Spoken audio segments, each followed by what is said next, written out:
Hello everyone, this is Urvashi. Now we will do pedagogy of economics. Now we will continue our last topic which is models of curriculum development. हम लोगों ने अपनी previous videos में किया था about the curriculum development के जो हमने मॉडल्स किए थे. नंबर 1 इज हमने 4 मॉडल्स किए थे लास्ट अपनी वीडियोस में, आप लोग चेक कर लीजिएगा. नंबर 1 था हमारा ऑब्जेक्टिव मॉडल. ऑब्जेक्टिव मॉडल में क्या आता है कि आपका मेन कंसंट्रेशन, आपका मोटिव क्या रहता है, आपका ऑब्जेक्टिव जो है, आपका फर्स्ट स्टेप से लेकर लास्ट स्टेप तक आपका ऑब्जेक्टिव जो है मेन रहता है. ठीक है. नेक्स्ट हम लोगों ने किया था about the second one is process model. Process model में क्या किया था कि there is no consideration given to objective. Objective को कोई कंसिडरेशन नहीं दी जाती. उसका प्रोसेस मॉडल में अपना एक कंटेंट होता है, उसके अपने have their on value, content की अपनी वैल्यू रहती है. अगर हम किसी भी स्टेप में कह सकते हैं कि ऑब्जेक्टिव को ले आए तो इन दैट केस जो भी हमारी नॉलेज होती है वो सारी की सारी डिस्ट्रॉय हो जाती है. ठीक है. नेक्स्ट हम लोगों ने किया था टेलर्स मॉडल. टेलर्स मॉडल में हम लोगों ने क्या किया था कि जो टेलर्स मॉडल है ये हमारा ऑब्जेक्टिव मॉडल और प्रोसेस मॉडल से डिफरेंट रहता है थोड़ा.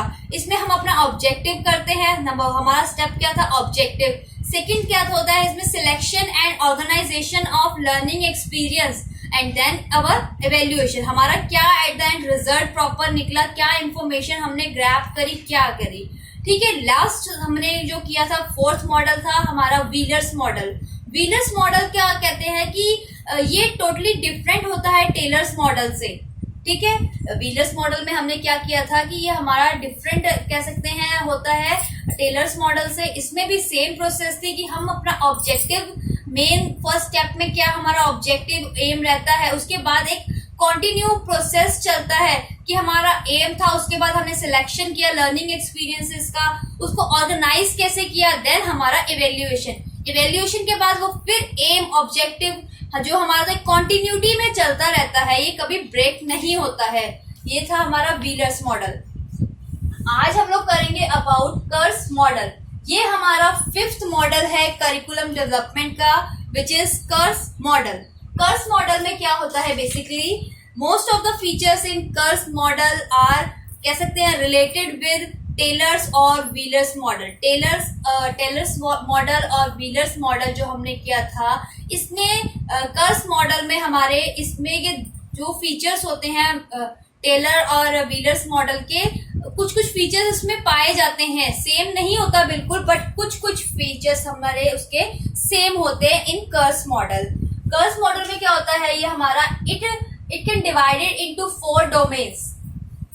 कर्स मॉडल को 4 डोमेन्स में डिवाइड कर दिया जाता है which is number 1 is objective, number 2 is knowledge, third one is evaluation and fourth one is social learning experience. तो ये जो हमारे 4 डोमेन्स है, दे बोथ आर, और कह सकते हैं ये जो all these all 4 domains are interrelated directly और डायरेक्टली और इनडायरेक्टली ये इंटर रिलेट करते हैं एक दूसरे से. ठीक है. जो हमारे 4 डोमेन्स हैं ये हमारे एक दूसरे के साथ इंटर रिलेटेड रहते हैं, इंटर रिलेट करते हैं directly and indirectly. Number 1 is हम लोग बात करते हैं सबसे पहले objective model. Objective is derived from the school learning experiences and knowledge. Objective जो होता है वो डिराइव होता है हमारा स्कूल लर्निंग एक्सपीरियंस से और नॉलेज से. ठीक है. Objective can be divided into 3 further domain. Objective जो हमारा फर्स्ट स्टेप है या फर्स्ट डोमेन है, ये फर्दर 3 स्टेप्स में डिवाइड होता है डोमेन में. Number 1 is cognitive, number 2 is affective and number 4 is psychomotor. ये हमारा ऑब्जेक्टिव है जो 3 अलग हमारे 3 उसके सब पार्ट कह सकते हैं, उसमें डिवाइड है ये. ठीक है. Number 1 is cognitive, affective and psychomotor. Next हम लोग करते हैं अबाउट द नॉलेज. नॉलेज में क्या आ जाता है, models further indicate that knowledge should B, जो हमारी नॉलेज होती है वो हमारी ऑर्गेनाइज्ड होनी चाहिए. Knowledge should be organised integrated, and third one is sequenced, proper एक सीक्वेंस में होनी चाहिए, and fourth one is reinforced, reinforced होनी चाहिए. Our knowledge should be, our knowledge कह सकते हैं कि ये जो हमारा नॉलेज का सेकेंड स्टेप है ये हमारा ऑर्गेनाइज्ड होना चाहिए, इंटीग्रेटेड होना चाहिए, एंड प्रॉपर सीक्वेंस्ड में होना चाहिए, एंड रीएनफोर्स्ड होना चाहिए. Number third one is evaluation. Evaluation में हम लोग क्या करते हैं? Evaluation in this model is the collection of information for use in making decisions about the curriculum. हमने कौन सी कह सकते हैं, जो भी इंफॉर्मेशन है वो कलेक्ट करते हैं इवेल्युएशन में हम, जो हमें डिसीजन मेकिंग, डिसीजन लेने में अबाउट द करिकुलम हेल्प करती है.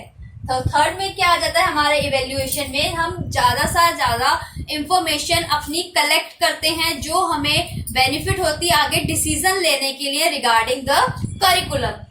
आगे हम लोग करते हैं अपना fourth step which is school learning experiences. School learning experiences should be, कह सकते हैं, it is influenced by the societal opportunities, pupils and teacher relationship, about the methods, teaching method, school community, जो भी मतलब कि ये सब जो चीजें आ जाती है, people teacher relationship, about the teaching methods, differences, individual difference, ये सब कहाँ आ जाती हैं? हमारे स्कूल लर्निंग एक्सपीरियंसेस के अंडर.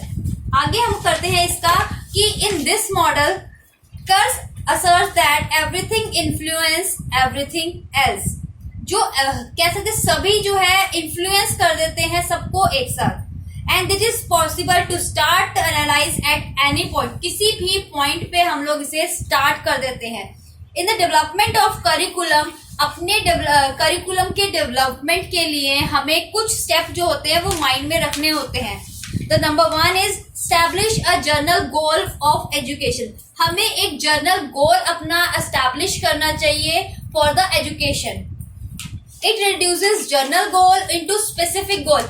जो हमारा जर्नल गोल होता है उसको एक स्पेसिफिक गोल में रिड्यूस कर देती है हमारी. Instructional objectives including objective that cover different level, और एक डिफरेंट डोमेन्स जो होते हैं हमारे, डिफरेंट लेवल जो होते हैं, तो वो हमारा जो जर्नल ऑब्जेक्टिव होता है, जर्नल गोल होता है, उसको एक स्पेसिफिक गोल में कन्वर्ट कर देती है. Number third is assess pure student knowledge. जो एक स्टूडेंट की नॉलेज होती है उसको असेस करना चाहिए. Break learning into small and sequential, जो स्टेप, जो हमारी लर्निंग होती है उन्हें एक स्मॉल, छोटे और एक सिक्वेंसली स्टेप्स में हमें तोड़ तोड़ के याद लर्न करना चाहिए या पढ़ाना चाहिए. Identify teachers behaviour. टीचर का कैसा बिहेवियर है उसे आइडेंटिफाई करना चाहिए. स्टूडेंट का बिहेवियर कैसा है उसे भी, खाली टीचर्स का नहीं, स्टूडेंट एंड टीचर बोथ, जिनका जो बिहेवियर है उसे हमें कह सकते हैं आइडेंटिफाई करना चाहिए. Write a description of the lesson. अपने लेसन के बारे में डिस्क्रिप्शन उसका प्रॉपरली लिखना चाहिए. And last one is evaluate to see if intended outcomes has been achieved. जो हमारे आउटकम्स हैं, इंटेंडेड आउटकम्स जो होते हैं, क्या वो इवेल्युएशन के थ्रू उसका अचीव हमें मिल रहा है, प्रॉपर एक रिजल्ट मिला है या नहीं. ठीक है, तो ये कुछ पॉइंट्स थे जिसे हमने अपने डेवलपमेंट, करिकुलम के डेवलपमेंट को, करिकुलम को कह सकते हैं कि डेवलप करने के लिए जो माइंड में हमारे ये स्टेप, ये कह सकते हैं, या ये पॉइंट्स है वो हमेशा रहने चाहिए. तो आपका ये कर्स मॉडल है, ये आपका टॉपिक आज फिनिश हो गया है about the models of curriculum development. आपको इसमें किसी भी स्टेप में या किसी भी मॉडल में आपको कोई कंफ्यूजन हो, कोई क्वेरी हो, तो आप लोग मुझे मैसेज कर दीजिएगा. Thank you everyone.